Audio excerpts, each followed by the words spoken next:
นะครับตอนนี้เรามาถึงแล้วนะครับทางวัวแดงคลองแสนแสบ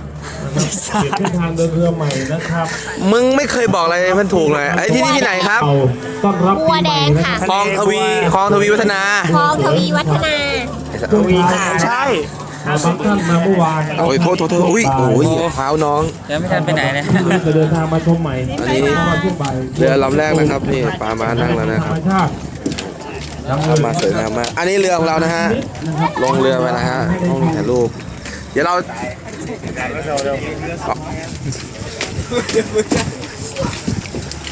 ลงมาแล้วนะครับงานถ่ายวิดีโอแล้วเชิญครับสะพานที่1ที่2นะครับเดี๋ยวมีคนจับข้ามฟากไปฝั่งคลองสารนะครับคลองแสนแสบเอาที่นี่คือท่าเรือเจ้าพระยา4 พระยาใช่ไหมช่วงนี้สวยไหมเดี๋ยวเขาบอกว่าจากตรงนี้ไปก็ประมาณสักกี่กิโลนะ2 กิโลโล 2 โลครับ2 โลนะครับดาวแต่ถ้าเกิดรถติดก็ประมาณ16 ชั่วโมงไอ้ดาวหันมาดิกูดาวเลยดาวหน้าแบน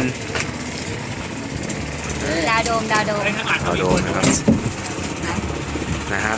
ออกไปแล้วนะครับเรือลำนั้นลำ